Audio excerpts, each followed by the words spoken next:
దేవుని మాటలు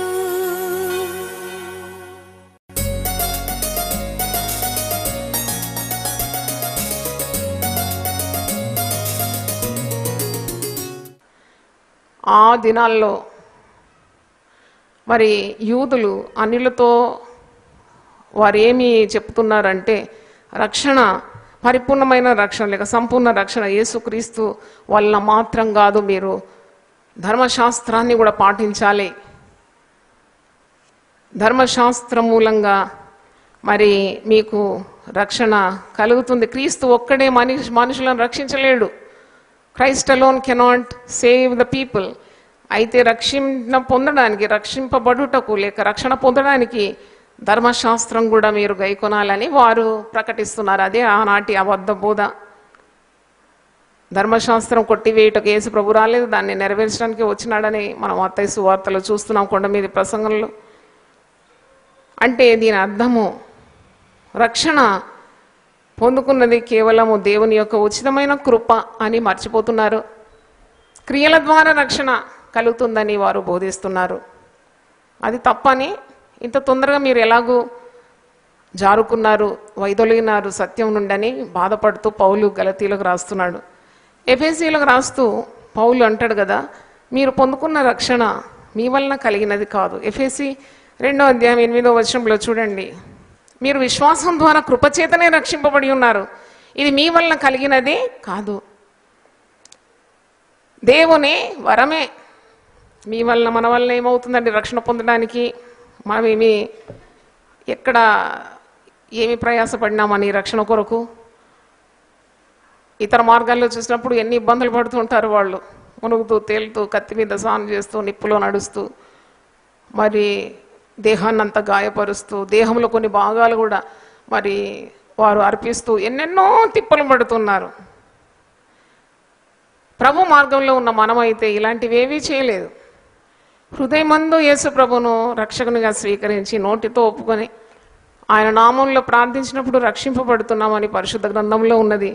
ఇది మన వలన కలిగిన కార్యం కాదు, ఇది దేవుని ఉచితమైన వరమని ఎఫెసీ 2:8 మనం చూస్తున్నాము. మీరు విశ్వాసం ద్వారా కృపచేతనే రక్షింపబడుచున్నారు, ఇది మీ వలన కలిగినది కాదు, దేవుని వరమే. పౌలు అదే గలతీలకు కూడా అర్థం చేస్తున్నాడు. మీరు మరి ధర్మశాస్త్రము గైకొనాలని మిమ్మల్ని ఇబ్బంది పెడుతున్న యూదుల మాట వినకుండా క్రీస్తు ఒక్కడే మిమ్మల్ని రక్షించగలడని, ఆయన అనుగ్రహించే రక్షణ కృప ద్వారా కలుగుతుందని, అది ఉచితమైన దేవుని వరమని మీరెందుకు నమ్మడం లేదు? మీరు మనుషులను సంతోషపెట్టాలని ఆశిస్తున్నారా? దేవుని సంతోషపెట్టాలని మీకు మనసులో ఉందా అని ప్రశ్నిస్తున్నాడు. 7వ వచనం చూడండి, అది మరి ఒక సువార్త కాదు కానీ క్రీస్తు సువార్తను చెరపగోరి మిమ్మును కలవరపరచువారు కొందరు ఉన్నారు. మనుషులను కలవరపరిచేవారు ఈ దినాల్లో ఉన్నది. చాలా రీతుల్లో ప్రజలు ఇబ్బంది పడుతూ ఉన్నారు. కానీ పరిశుద్ధ గ్రంథం చదివితే ఇక్కడ నీ మీద ఏ బరువు పెట్టదు వాక్యం. యేసు ప్రభు చేసిన గొప్ప సవాలులోనే మీకు అర్థమవుతుంది, మనకందరికి అర్థమవుతుంది. మత్తయి సువార్త 11వ అధ్యాయం 28, 29 ప్రయాసపడి భారం మోసుకొంచున్న సమస్త జనులారా మీరు నా యొద్దకు రండి, మీకు నేను విశ్రాంతి ఇస్తాను. మీ మీద నా కాడి ఎత్తుకోవడం నేర్చుకోండి, నా కాడి సులువైంది, నా బరువు తేలికైంది. చూడండి, యేసు ప్రభు యొక్క కాడి సులువైంది, బరువు తేలికైంది.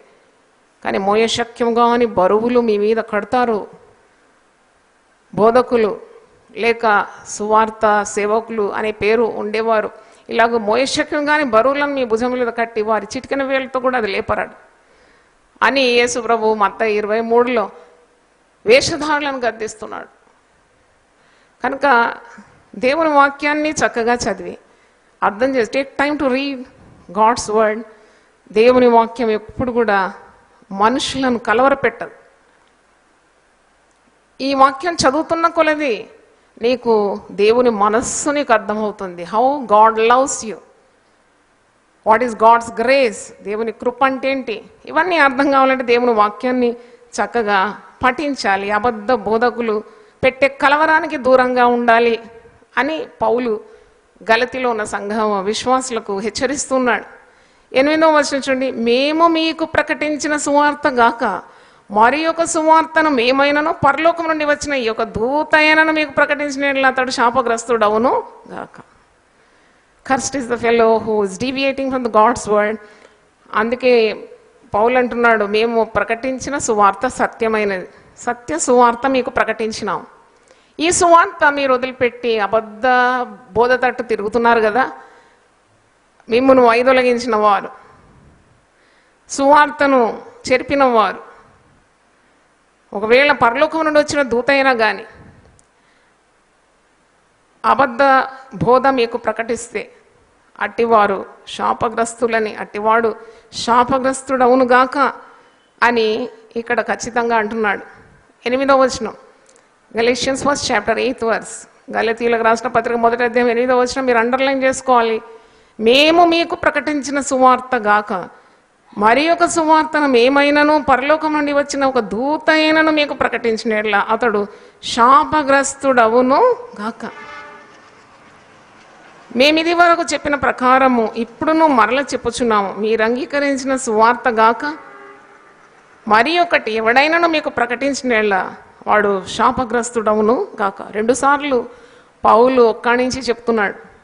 2 times is reiterating the same fact. అంటే ఇలాగూ అబద్ధ బోధకులు వస్తారు, ప్రజలను ఇబ్బంది పెడతారు, కలవరపరుస్తారు, వాళ్ళ ఉద్దేశాలు స్వార్థపరంగా ఉంటుంది, వారు ప్రజల మేలు కోరరు, సత్యాన్ని ప్రకటించకుండా ది ట్విస్ట్ ద ట్రూత్, వారి అనుకూలంగా బోధలను మార్చుకొని ప్రజల దగ్గర నుండి మోసంగా డబ్బులు బిగబట్టాలని, ప్రజలను ఒలుచుకోవడాన్ని ప్రయత్నిస్తూ ఉంటారు.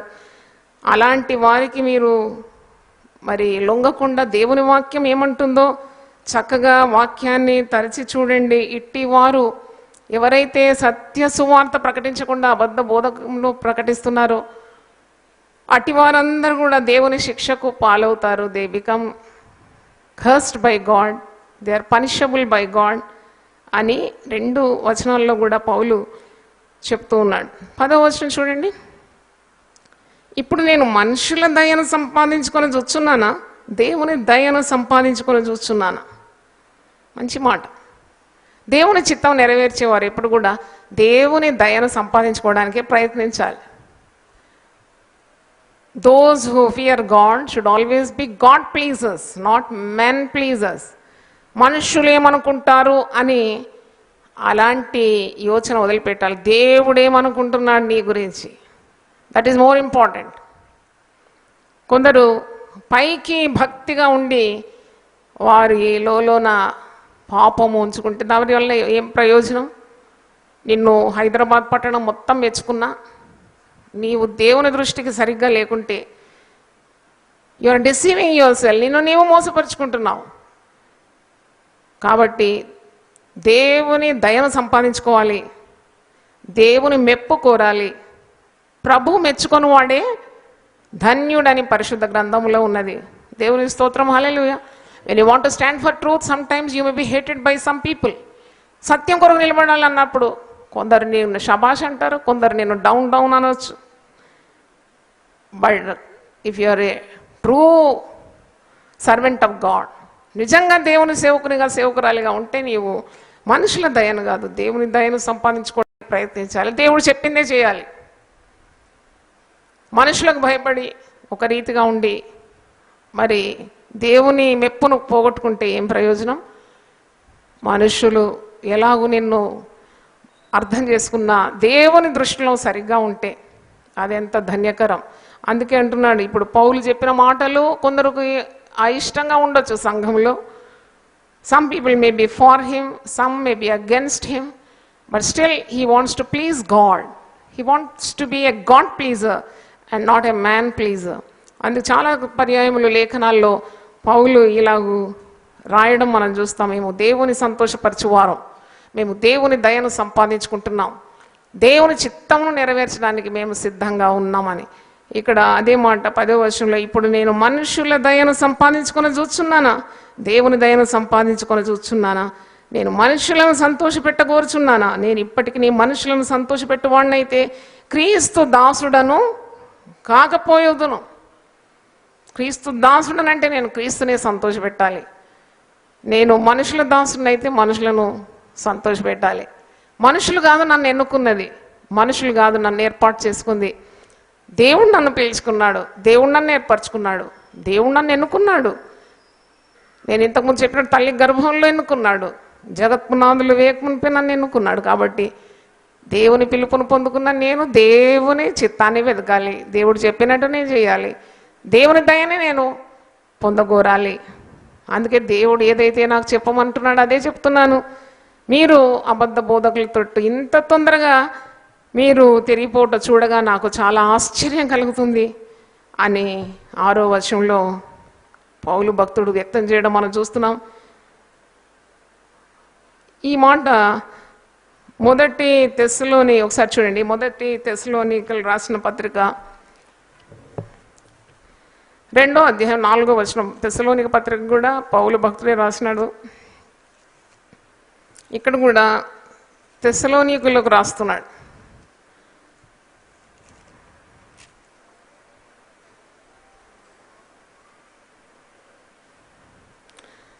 First Thessalonians 2nd chapter 4th and 5th verse.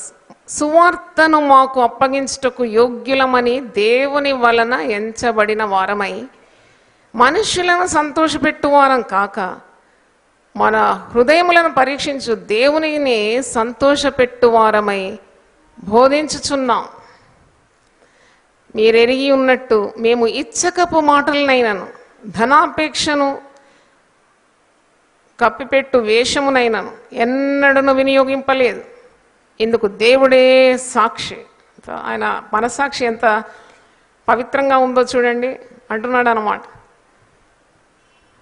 ఈ దినాల్లో మనం చూస్తాం కదా, డబ్బు ఇచ్చేవారిని ఎక్కువ ప్రేమిస్తారు సేవకులు, ఇయ్యలేని వారిని లెక్క చేయరు. అలాంటి వాడు కాదు పౌలు. నువ్వు డబ్బు ఇచ్చినా ఇవ్వకున్నా ఇచ్చేది దేవునికి ఇస్తున్నావు, నాకు కాదు. నేను కష్టపడి నా స్వహస్తాలతో పనిచేస్తున్నాను, నాకెవరు డబ్బు అవసరం లేదని చెప్పడానుకున్న ధైర్యం పౌలుకున్నట్టు ఇంకా మీరు పత్రికల్లో వెళ్తే కనబడుతుంది. మేము ఒకవేళ మనుషులను సంతోషపెట్టేవారం అయితే ఇచ్చేవారు తప్పు చేసినా గద్దించకుండా పైన ఇచ్చకపు మాటలతో వారికి నొప్పించకుండా మేము అలాగూ ఇచ్చకపు మాటలు ధనాపేక్ష మాయందున్న ధనాపేక్షను కప్పిపెట్టకు అలాంటి మాటలు మేము పలకలేదు. ఇందుకు దేవుడే సాక్షి, గాడ్ ఈజ్ ద విట్నెస్ అని అంటున్నాడు. మరి మేము క్రీస్తు యొక్క అపోస్తలుమై ఉన్నందున అధికారం చేయుటకు సమర్థులమై ఉన్నాను. మీ వల్లనే కానీ ఇతరుల వల్లనే కానీ మనుషుల వల్ల కలుగు ఘనతను మేము కోరలేదు. మేము క్రీస్తు సేవకులం. కావాలంటే మేము మీద పెత్తనం చేయవచ్చు, మేము అధికారాన్ని వినియోగించవచ్చు, కానీ అలా కూడా మేము చేయలేదు. ఎందుకంటే దేవుని ఘనతను మేము ఎప్పుడు దోచుకోలేదు, మనుషుల వలన కలుగు ఘనతను మేము కోరలేదు. అయితే స్తన్యమిచ్చు తల్లి తన సొంత బిడ్డలను గౌరవించినట్లుగా మేము మీ మధ్యన సాధువులమై ఉంటిమి. అంటే ఒక సంఘ నాయకుడు లేక ఒక మందను నడిపించే వ్యక్తి స్వభావం ఎలాగుండాలనో ఇక్కడ చదివితే అర్థమవుతుంది. సాధువులుగా కన్న తల్లి పిల్లలను పెంచడానికి ఎంత ఓర్పు, ఎంత సహనం. ఆ తల్లిని మనం పోయి లెక్క అడిగితే ఎంతసేపు కష్టపడినావు నీ బిడ్డ కొరకు, ఈ దినము ఎంత కష్టపడినామంటే ఆ తల్లికి చెప్పడానికి లెక్క ఉండదు. ఎందుకంటే ఆమె అహోరాత్రులు ప్రయాసపడుతుంది, ఆమె కన్నీళ్లు గారుస్తుంది, శ్రమ పడుతున్నది, కష్టపడుతుంది, ముద్దాడుతుంది, బిడ్డ బాగోగులనే చూస్తుంది, బిడ్డ క్షేమంగా ఉండాలి. అలాంటి మంచి మనసుతో మేము సంఘస్థులను ప్రేమించినాము. మా అధికారాన్ని కానీ మా ధనాపేక్షను కానీ మాకు ధనాపేక్ష కలిగి మేము ఏ పని చేయలేదు. దేవుడే దీనికి సాక్షి. మేము మరి సువార్తను మాకు అప్పగించుటకు యోగ్యులమని దేవుని వలన ఎంచబడిన వారమై మనుషులను సంతోషపెట్టువారం కాక మన హృదయములను పరీక్షించు దేవునినే సంతోషపెట్టువారమై మీకు బోధించున్నాము అని పౌలు తెస్సలోనికు రాస్తున్నాడు. తిరిగి గలతీలకు రాసిన పత్రికకు రండి. గలతీ 1వ అధ్యాయము 11వ వచనం. సహోదరులలో నేను ప్రకటించిన సువార్త మనుష్యుని యోచన ప్రకారమైనది కాదని మీకు తెలియజెప్పుచున్నాను. తిరిగి అదే మాట అంటున్నాడు, we are doing the will of God. In short it means that he is doing the perfect will of God. మేము ప్రకటించిన సువార్త కూడా మేము దేవుని వల్ల పొందుకున్నాం. దేవుడు నాకు అప్పగించినదే మీకు మేము అందిస్తున్నాం అని అర్థం. What God has entrusted us, we are delivering it to you. మరి ఈ సువార్త ప్రకటించడానికి ఇది మా యొక్క యోచన కాదు, దేవుడే మాకు ఇచ్చిన ఈ సువార్త అందించిన ఈ బాధ్యత అని అంటున్నాడు. 12వ వచనం, మనుషుని వలన దానిని మేము పొందలేదు, నాకెవడు దాన్ని బోధింపలేదు, కానీ యేసుక్రీస్తు బయలుపరచడం వల్లనే అది నాకు లభించినది. ఈ విధంగా నేను దేవుని సువార్త అందిస్తున్నాను, ఈ విధంగా దేవుని సేవ చేస్తున్నానంటే పౌలు భక్తుడు అంటున్నాడు, ఏవో నాకేం మరి ఇలా చెయ్యాలి అలా చెయ్యాలని ఏ మనుషుడు నాకు ఆ తెలివి నేర్పలేదు, ఏ యోచన మనిషింది కాదు, దేవుడే నన్ను నిలబెట్టుకున్నాడు, దేవుడే నన్ను ఎన్నుకున్నాడు, దేవుడే ఈ సువార్త నాకు అందించినాడు. మరి ఏ విధంగా మీకు వాక్యం అందించాలి అది కూడా నేను దేవుని వల్లే పొందుకున్నాను, మనుషుని వల్ల దాన్ని నేను పొందలేదు, నాకెవరు దాన్ని బోధింపలేదు, కానీ యేసుక్రీస్తు బయలుపరచడం వల్లనే అది నాకు లభించినది. కొన్నిసార్లు మీరు సేవ కొరకు నిలబడినప్పుడు దేవుడు మీకు దర్శనం ఇచ్చి పిలుపునిచ్చి చేయి నా సేవ అన్నప్పుడు మీరు మనుషులకు భయపడే అవసరం లేదు. అదే దీని భావం. Suppose you fear people, you can never do God's work. You have to take courage. You have to be very much confirmed that God has called you. దేవుడు నిన్ను పిలిచినాడని నిశ్చయిత కలిగి ఉంటే నువ్వు మనుషులకు భయపడవు. మనుషులను సంతోషపెట్టాలి, మనుషులు చెప్పినట్టు చేయాలి, మనుషుల తలంపులన్నీ అమల్లోకి తీసుకొని రావాలి అని కాదు. దేవుడు నిన్ను పిలుచుకుంటే దేవుడు తన చిత్తాన్ని నెరవేర్చడానికి తన ఆలోచనలను నీకు ఇస్తాడు, తన మార్గంలో నిన్ను నడిపిస్తాడు. నువ్వేమి చేయాలనో అది దేవుడు నీకు బయలుపరుస్తాడు, నీకు కావలసిన సహాయం అందిస్తాడు. గాడ్ షల్స్, అందుకే పౌలు అంటాడు కదా ఫిలిప్పీలకు రాసిన పత్రిక 4వ అధ్యాయము, my God shall supply all my need. నా దేవుడు తన ఐశ్వర్యం చొప్పున క్రీస్తు యేసునందు మహిమలో మీ ప్రతి అవసరము తీరుస్తాడు. హల్లెలూయా చెప్దాం గట్టిగా, హల్లెలూయా. అంటే అంత ధైర్యం అండి, ప్రభు కొరకు కార్యాలు చేయడానికి అంత ధైర్యం, ధీమా. నన్ను పిలిచినవాడు ఉన్నాడు దేవుడు, ఆయన చూసుకుంటాడు, నేనెవరి తట్టు నా చేతులు చాపే అవసరం లేదు. God has given me the vision, God will give me the provision. God has given me the work and he will give me the tools. God will send some helpers. అదనమాట, అలా ఉండాలి. అనుమానపడుతూ దేవుని సేవ చేయలేం. అటివారు ఏమీ సాధించలేరు. ప్రభు కొరకు ఘన కార్యాలు సాధించాలంటే లేమో నీవు ప్రభు కొరకు ప్రకాశించాలి, సమస్తం ఆయన్నే చూసుకుంటాడు. ఇప్పుడు ఎంతమంది అబద్ధ బోధల తట్టు తిరిగి జీవితాలు పతనమైపోయి నాశనంలోకి వెళ్ళిపోతున్నారు. రక్షణ అందుకున్నట్టే అందుకున్నారు, తిరిగి జారిపోయినారు.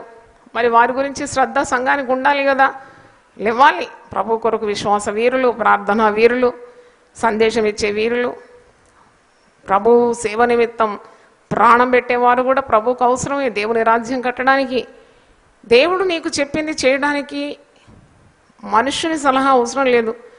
నువ్వు ప్రార్థన చేసి స్వచ్ఛమైన మనస్సాక్షితో దేవుని కార్యాలు నీవు చేయడానికి పూనుకుంటే, స్వార్థం నీలో లేకుంటే దేవుడే నిన్ను నడిపిస్తాడు. దేవునికి స్తోత్రం. పిలిచిన వాడు నమ్మదగిన వాడు. దేవునికి స్తోత్రం. Hallelujah. People need not recognize you అని పౌలు అదే అంటున్నాడు అనమాట.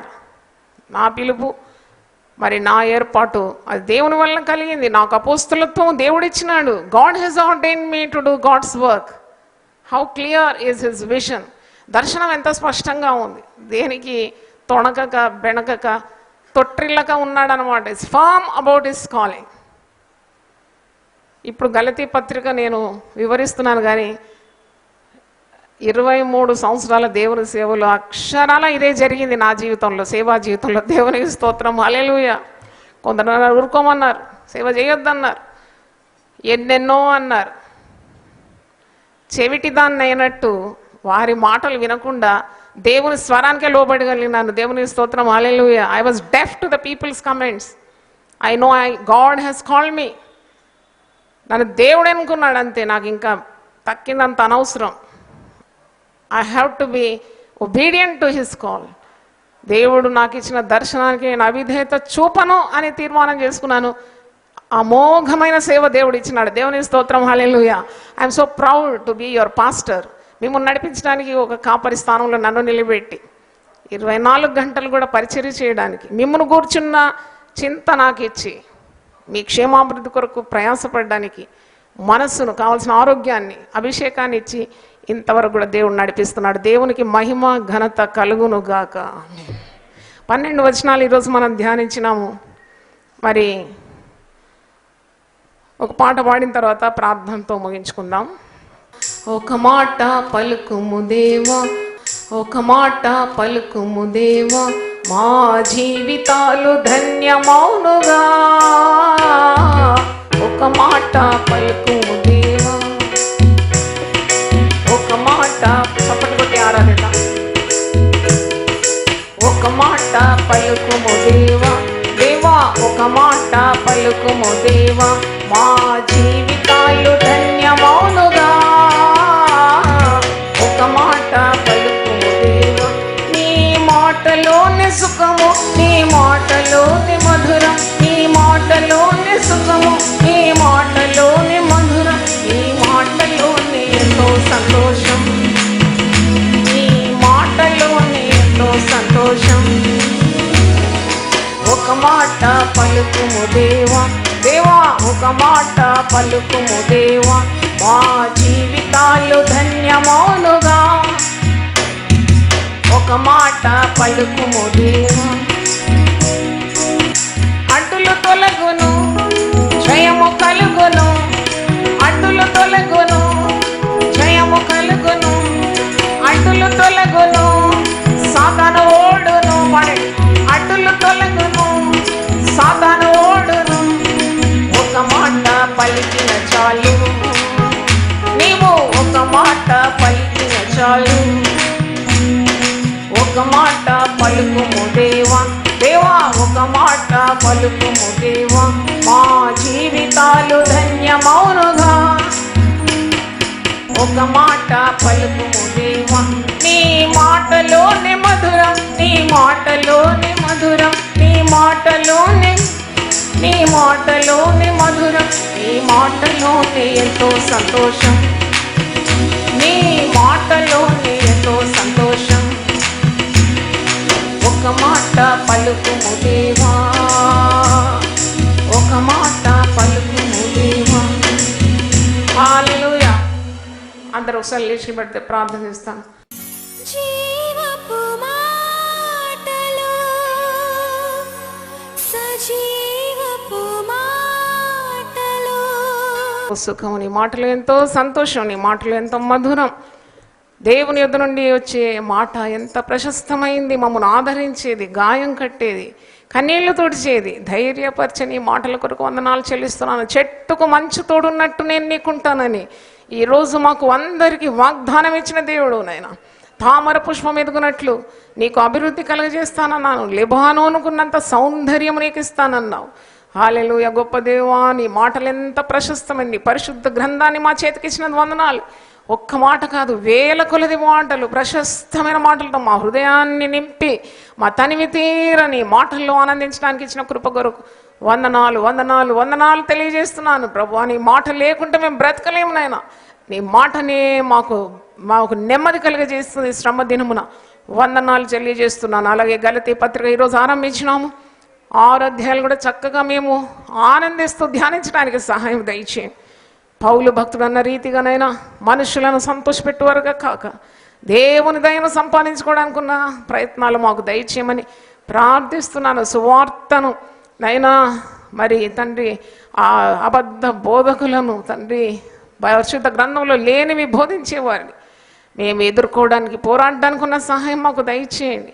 నాయనా నీకు స్తోత్రం. నీ పరిశుద్ధ గ్రంథము సెలవిచ్చే ప్రతి మాటకు మేము లోబడుటకు సహాయం దయచేయమని మేము ప్రార్థన చేస్తున్నాము తండ్రి. నీకు స్తోత్రం. యునైటెడ్ పీపుల్స్ సంఘాన్ని మీరు ఆశీర్వదించండి. ఆన్లైన్లో దేవుని వాక్యం వింటున్న వారిని కూడా మీరు దర్శించండి. రోగ పడక మీద నుండి వాక్యం వింటున్న వారిని కూడా దర్శించి వారికి ఆదరణ దయచేయండి, స్వస్థత దయచేయమని ప్రార్థిస్తున్నాము. ఆయన ఈ వర్తమానం ఎవరైతే వింటున్నారో వారందరూ కూడా దీవింపబడాలని దేవుని వాక్యంతో వారిని ఆశీర్వదించినందుకు వందనాలు చెల్లిస్తూ వచ్చిన బిడ్డలందరినీ దీవించి పంపమని యేసునామములో అడుగుతున్నాను తండ్రి. ఆమేన్. హల్లెలూయా. దేవుడు మనల్ని సమృద్ధిగా దీవించును గాక. జీవపు మాటలు సజీవపు మాటలు.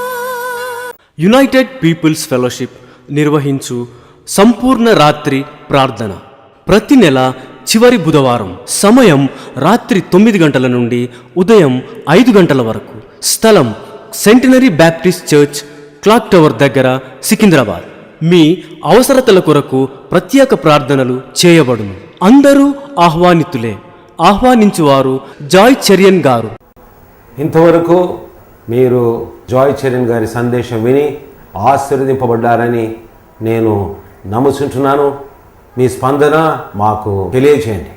మరియు మీ ప్రార్థన అవసరతలు మా ఆత్మీయ పుస్తకములు పొందుకొనుటకు మాకు ఫోన్ ద్వారా కానీ లేక ఉత్తరం ద్వారా కానీ మరి ఈమెయిల్ ద్వారా కానీ మాకు తెలియజేయాలని మేము మీకు మనవి చేస్తున్నాము. మా address Joy Cherian United People's Fellowship, ఇంటి నెంబర్ 1-9-52/E/3, రామ్నగర్, హైదరాబాద్ 5,20,000. మా ఫోన్ నంబర్స్ 04027624030, మరి యొక్క నెంబర్ 04027624031. మా ఈమెయిల్ అడ్రస్ joycherian@hotmail.com మరియు మా వెబ్సైట్ www.unitedpeoplesfellowship.org. మా ప్రార్థనా కూటములు ప్రతి శుక్రవారం ఉపవాస ప్రార్థనలు ఉదయం 10 గంటల నుండి మధ్యాహ్నం 1 గంట వరకు మరియు సాయంత్రం 5 గంటల నుండి రాత్రి 8:30 వరకు యునైటెడ్ పీపుల్స్ ఫెలోషిప్ రామ్నగర్ ఆలయంలో జరుగును. మరియు ప్రతి ఆదివారం ఆరాధన ఉదయం 6 గంటల నుండి 8:30 వరకు యునైటెడ్ పీపుల్స్ ఫెలోషిప్ రామ్నగర్ ఆలయంలో జరుగును. మరియు సాయంత్రం ఆరాధన 5 గంటల నుండి రాత్రి 8:30 వరకు. స్థలం Osmania garden function hall, జామై Osmania, railway station ఎదురుగా, అడిక్మెట్, హైదరాబాద్ 5,20,000. ఈ కూటములకు అందరినీ ప్రేమపూర్వకంగా ఆహ్వానిస్తున్నాము. దేవుడు మిమ్మును దీవించుగాక. నిరాశ